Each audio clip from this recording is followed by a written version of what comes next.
Welcome to Manager Tools. This is Sarah. And this is Kate. Today's podcast, How to Get Subordinate Managers to Do One-on-Ones, Part 2 of 2. The questions this cast answers are, how can I get subordinate managers to do one-on-ones? How can I measure whether or not my managers are doing their one-on-ones? Do I need to set up a reporting system for my subordinate managers' one-on-ones? If you want answers to these questions and more, keep listening. Wow, it's already early December, and you know you'll be swamped with year-end and holiday obligations, so now is the perfect time to lock in your organizational training if you're thinking about hosting us in the first half of 2025. We want to support you, and there is no deposit required. Contact Maggie by emailing her at customerservice@manager-tools.com to be prepared to kick off 2025 with known and planned training for your team. Kate mentioned earlier, folks, too many managers think that all measurement has to include systems and reporting. And while it often does, those public visual and digital systems take time to set up. And in many cases, those systems we have for tracking things often aren't even checked. Sometimes they're cool. We suspect with AI involved, they'll be way cooler. But they also obscure the original organizational measurement system, which is asking questions. Anytime, by the way, if you're an executive and you feel like you should ask a question, just do it. And just do it. You've probably thought 100 times, if my boss is asking about it, she must care about it. Surely you can remember going to a meeting with her and you spent a bunch of time talking about X, but she spent all of her time asking about Y, and you go back to your desk and you start getting up to speed on topic Y because you believe that perhaps her questions lead to that being important. Right. And you're right. And you should, to your own benefit, care about what your boss cares about, if for no other reason. That's one of the reasons we would suggest that you should do that. And managers asking questions about what is important to them with the intent to make it important to their directs is the oldest measurement system in organizational history. Questions predate performance reviews, bonuses, feedback. Questions are the OG of motivational and measurement systems. Absolutely. If you ask questions about an item, chances are your directs will focus more on the item, which you are seemingly always asking questions about. So let's use this then, this simple olden days, if you will, measurement system to our own devices. So if you're going to use a question as a measurement system, the first question to ask yourself is, what do I want? In this case, the answer is, well, I want my directs to do one-on-ones. So how would you measure that? Well, we'd measure it by whether or not they were doing them. Yeah, exactly. So how will you figure out whether or not they are doing their one-on-ones? I could ask them. Exactly. It's just that easy, folks. Don't fall prey to the first mistake of questions as measurement systems. Don't ask, how are your one-on-ones going? That's like asking, how's your project going? The answer you're going to get is, it's fine, which tells you absolutely nothing. Right. Ask the question whose answer will measure what you want. Right. This is something we teach people a lot, that question of how are your one-on-ones going makes the assumption that they are doing them. And you almost have to back up a step and say, what's the original question here? Not how is it going? Because that's not actually what you're asking. The question you want to find out the answer to is, are they doing them? Right. And sometimes managers skip ahead with their questions and they ask a question because they assume the answer to the first one. So you assume the answer is, yeah, I'm doing them. Then you ask, how are they going? And you have to remember that the first rule of measurement is to measure quantity before quality. Because of course, at the beginning of any process, the quality will not be high. It won't be, right? It takes a lot of repetition. It takes instances for quality to occur. And that means we have to make sure that it is happening. The reason you get the answer to your question about how are they going is the reason you get the word fine is because you asked them about quality. And they answered about quality, which is fine would be the same thing as saying average. Some people are doing good, some people are doing poorly. It's just that average in this case is super unhelpful. Yeah. It's vague. Very subjective. Super subjective. And I would suggest if they are doing them, and again, it's at the beginning, the answer is average. Some people are doing well, some people are doing poorly. If you're asking this question, you're measuring something that isn't as useful to you at this point in the process. What you want to measure is quantity. So how then? Hopefully we've made it really obvious. Hopefully we've made it really obvious without adding any additional reports or systems or processes or tracking sheets. Hopefully it's obvious that the answer here is in every one of your one-on-ones with your directs who are managing people, make the first thing you say during your portion of the one-on-one a question about their one-on-ones. That question being, how many one-on-ones did you do last week? That's the question. Nothing further. Right. Write down their answer to just that question. We recommend at the beginning that you not put too much weight on the value of the answer, whether it's 1 or 10, because it's not the first question, or it's not the answer to their first question that matters. It's the continuation of asking the same question for weeks and weeks and months until they reach a steady state of one-on-ones with their directs that it's 85% or higher based on the number of directs they have. So 85% of their directs. That's what we're going for here. Again, if this is the first time you've asked the question, you should not expect that number necessarily to be high. Yep. This is your first indication to them maybe that this is actually important because you said, hey, we're going to do this. And then if you haven't followed up till now, you've actually behaved as if it is not that important that they do it. Therefore, it's not fair for you in the first instance to say, oh man, I was really expecting this. Why would you suddenly be expecting that? You've given them no indication of that to this point. Yeah. So don't worry if the answer is low at the beginning. Exactly. It's not about quality, it's about quantity. Right. And you have to give them some time to realize, oh, she actually meant for me to do this. Yeah. And therefore I need to catch up. That's what we're trying to enforce here is the idea that I asked for this thing and now I'm going to check if we're doing it. So if the answer is low at the beginning, that's on you. And you're going to keep asking. Yeah, just ask. Such that they can understand that you are supporting and asking of them this behavior. Yeah. It's literally that easy. You've asked them to do them and now you're checking on them. Exactly. The things that get measured are the things that get done. You may have asked, but now you're measuring. And if you want to continue to use the original managerial measuring technique after, any individual subordinate manager achieves several weeks of above 85% compliance, now it's time to switch from quantity to quality by asking questions such as, what are you learning?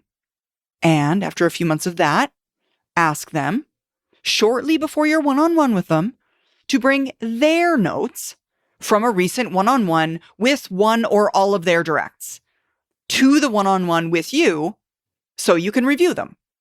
Which is not a mechanism through which we're going to read the notes. You don't necessarily have to read the notes. It creates the next expectation, which is you're doing them and you're taking notes. Yeah. It's not that I need to know what's in the notes. It's that I need to know that there are notes. And this a little bit speaks to that style idea, right? I don't even have to read the notes because they're your meetings. And I assume you bring me the notes that those notes are helpful for you. So that's where your style can come in if we're talking about that. The question is still, are you doing them? Okay, you're doing them. Good. Now are you doing the thing that makes them even more effective, which is to take notes? So if you say, bring me your notes, and they don't have any notes, guess what? Next time they will. Yeah, exactly. Exactly. Or they'll be like, oh my gosh, we were supposed to be taking notes? Dang it. Like yes. I'll get on that. When you start measuring things, they start getting done. Now, folks, today's guidance is all about how to get your subordinate managers to do one-on-ones. But as you can imagine, this same concept holds true, the same simple pattern of questions when it comes to the other models, feedback, coaching, and delegation. When it comes time to put those things in practice, again, as you probably know, brief before you change, brief them on feedback, for example. And then when they're supposed to be delivering feedback, how many pieces of feedback have you delivered this week? And write it down. And it's the same pattern, right? Ask a question, and then when you get a good measure, it looks like all my directs are giving 5 pieces or more a week, made that up. Then start delving deeper into not the quantity, but the quality. What did you give feedback on? And how did they respond? 2 things you gave feedback on this week. Yeah, exactly. Yeah. How many of your directs are you coaching right now? What are you coaching those directs on? How many times did you delegate this month? What did you delegate this month? And you can put this in your calendar, y'all. You can remind yourself. It can be episodic. It can be once a quarter. It can be once a month. You can leverage this creation of expectations through questions in a great many places. Yeah, absolutely. And you could do it differently. You could create a fancy system for them to report on all of this if you want. And then if you're willing to do that, do not come over here and complain about not having enough time to get the rest of your work done. We don't want to hear it. You don't need to spend time creating a big fancy chart. You can, but no one gets points for big fancy charts. We get points for actually doing it. And one final note about this. If someone's numbers are quite high, like really, really good, and you're far enough along in the rollout process to receive feedback they are far enough in the rollout process to receive feedback, by all means, give it to them. I mean, you at this point in time, they may not yet, but you probably have the tool of manager tools feedback. Give feedback on one-on-one completion. And since we're talking about performance reviews next in today's guidance, we better be talking to our directs daily, weekly, even monthly about how they're doing before we give them annual feedback. This guidance is originally being released near-ish performance review time. So, unfortunately, if you're listening, it's probably too late right now for you. But don't get yourself in this situation for next year. Make sure you're giving those little pieces of feedback spread throughout the year based upon individuals' behavior, based upon your expectations of what they do to increase performance next year instead of waiting for performance review time. Right. Because we do suggest that you make one-on-ones part of their performance review standards. Such a low bar. After the majority of your directs have achieved steady state with their one-on-ones with their directs, you can add an additional measurement, which also serves as an incentive, and announce to them that you will be using their one-on-one compliance rate as a standard in your annual performance review.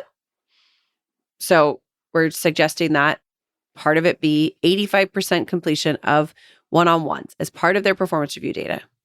So you're going to check if they're at 85%, gold star. It's worth noting, this makes me so mad, that some companies prohibit evaluating behaviors that are not covered in a job description.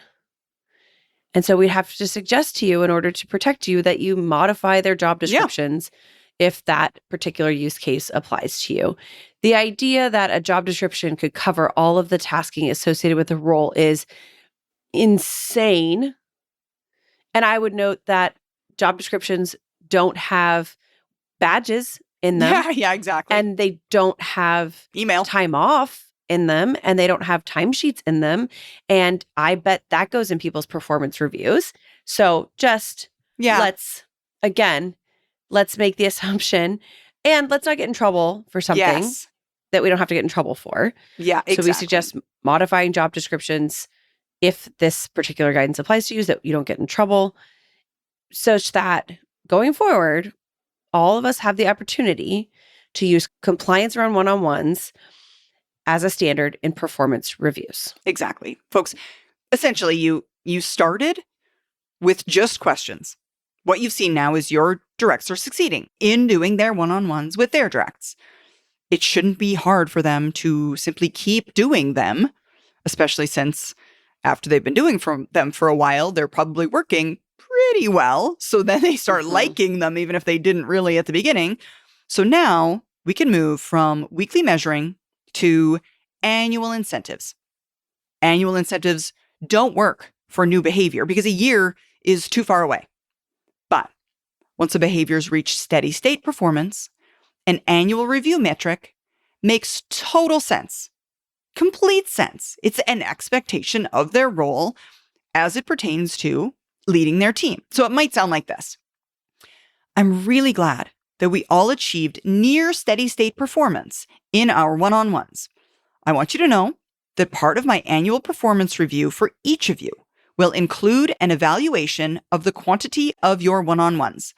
Your compliance rate on one-on-ones will be considered relative to the percentage of available bonus I am allowed to allocate to you.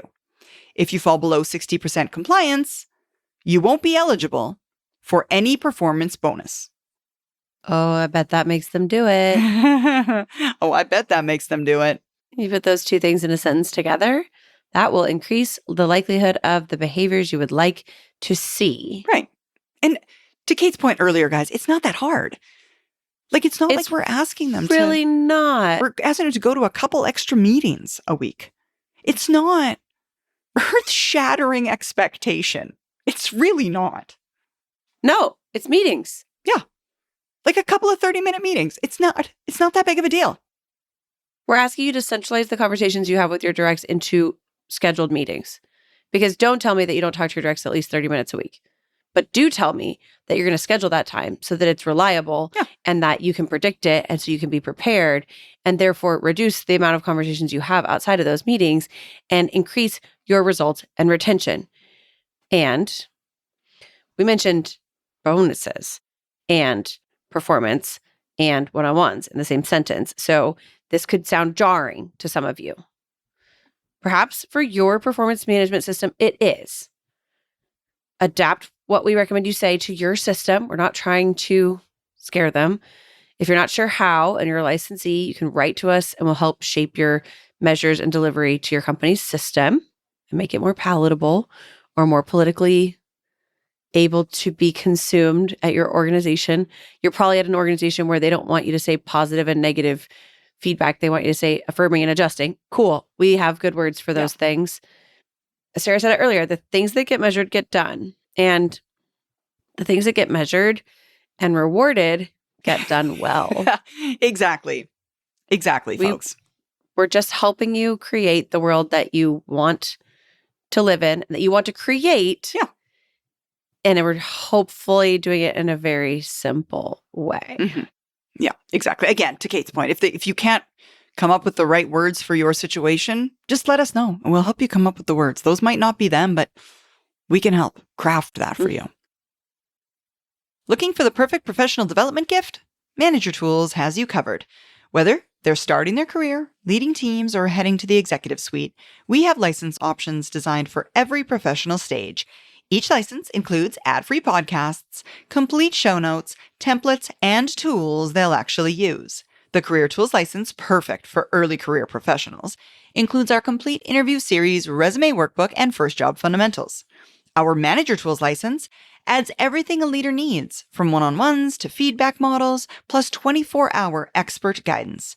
And for senior leaders, our Executive Tools license includes monthly calls with experienced executives and premium support from our senior staff. This December only, gift subscriptions include our exclusive 2025 planning kit. Visit us online today at manager-tools.com/gift to give the gift of holiday professional growth this season. Okay, so then the next, I suppose, the final chunk of our guidance today is validate that one-on-ones are being done in skip level meetings. Now, first, if you're not familiar with skip level meetings, we do have a podcast about skip level meetings, a periodic quarterly meeting between yourself and the folks that work for the people that work directly for you. You'd have to skip your direct to get to them. Exactly. Where you can hear from them. How's it going at their level? You're not trying to build a one-on-one relationship with those people. Your directs are doing that. But you do want to be there. You do want to meet with them on a periodic basis. And in a group, that we want to make that clear. When we're talking about skip level meetings, if you go and listen to our guidance, what you're going to hear is you should not meet with your skips on an individual recurring basis. That's the premise here. So you can do skip level meetings. Those are group meetings that happen recurring, but less often. Yeah. Okay, so essentially, start to finish in this overall process, we're going to measure easily using questions. We're going to incentivize tying one-on-one behavior back to performance reviews. And we're going to check that our measurement matches their behavior. Or, as the other saying goes, inspect what you expect. Trust and verify, if you will. Especially since you've set an expectation. You've truly gone out of your way to give them time to say, okay, I'm measuring this thing. This is what I expect. And you gave them some time to catch up. Yep. And now, when you do your skip level meetings, ask a couple of questions of them at some point during the meeting, the skips. First, raise your hand if you had a one-on-one last week. Simple. At a gross level, the number of hands in the air will tell you whether or not the measures you're hearing from your directs are accurate. Usually they are. And unfortunately, there's a chance they're not. So we're just going to check on that. Yeah. And if you have an assistant in the room with you, or there's someone else in the room with you, have that person, or you could even do it, I suppose, take a photograph of the hands in the air. The reason is that afterward, you can then go through the hands and determine whether or not, even if the overall percentage is acceptable, if any one or more of your managers is failing to follow through on one-on-ones. Because again, at this point, from a start to finish process, they've been self-reporting. They've been doing one-on-ones. So if that's not really truly happening, you want that data. Yeah. It's sad for your skips if they're not getting one-on-ones with their bosses. And so many people we come across want to meet with their skips because they want to support their skips. Okay, you can't meet with your skips because it usurps the power of the manager in the middle, and it doesn't scale. Yeah, it doesn't scale. Every time I say to people, oh, it usurps the power of the manager in the middle, they're like, I'm not worried about that so much. But y'all, the fact that it doesn't scale is the big thing. Yeah. The minute you get to a position where there's too many people reporting to you for you to do skip level meetings, it looks like you got too big for your britches.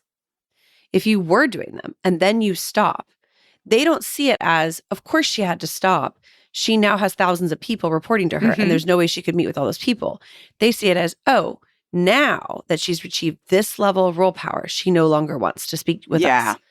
So if you care about your skips, you will do this verification because it is one of the ways that you can make sure that they're being treated correctly. Correct. Exactly. It's the other way, meeting with all of them is not right. It won't scale. You will drown. Yeah, you will drown. That's the thing. You won't be able to do it. And you may not even be in that situation now to do that. So, okay. So the first question we asked then, raise your hand if you had a one-on-one last week. Next, the question, okay, so now hands down. Next, ask, what are you talking about during your one-on-ones? Rather than accepting general murmurs and just hearing from the people who want their voices heard most in a room, point at individuals. We hope that you know their names and ask them specifically, what are you talking about during your one-on-ones? And have them contribute so that you can input a bit more of those, again, quality measures now that we have the quantity measure. Remind yourself that this is another way to support your skips. A skip who's smart realizes that his boss's boss is asking an important question and can think to themselves, what should I mention that I'm talking about in my one-on-one that my boss's boss will see as positive? Mm-hmm. If I'm in that meeting and I'm your skip, I am thinking through the last 6 things my manager and I talked about. I'm willing to go back a couple weeks to come up with something that I think is politically and professionally positive to share with my boss's boss, Yeah. either for me or for my boss. So if you're thinking, gosh, this is trying to catch people out, it's a negative, I want you to flip that. Think about the positive intent here. You're providing an opportunity for your skips to paint themselves and or their boss in a positive light of, hey, I want my boss's boss to know we're talking about X because they may not know, and I need them to know that I'm involved. Yeah, exactly. Like I want them to know like my profile in this project. Exactly. Yeah, I cannot imagine that a politically savvy direct couldn't turn their answer to that question into some political positive points. So don't assume, oh, this is about catching people out. It's negative intent. No, there's an opportunity here for your skips to give themselves a moment of notice to you. And sure, maybe you don't feel powerful enough that you think that people want to look good in front of you. You're wrong. Probably. If you have skips, you're wrong. You're wrong. Exactly. This is a good place for them to be like, yo, I'm awesome. Yeah, exactly. So again, in your skip level meeting, ask them if they've done their one-on-ones, then ask them what they talked about during their one-on-ones. And then when you have a staff meeting with your direct reports the following week, share with them what you heard and saw in your skip level meeting. Maybe they deserve a congratulations. Or maybe some of them deserve some feedback. Yeah. All deserve a type of feedback. Yeah. And you get to choose which one. Exactly. Yeah. That's exactly it.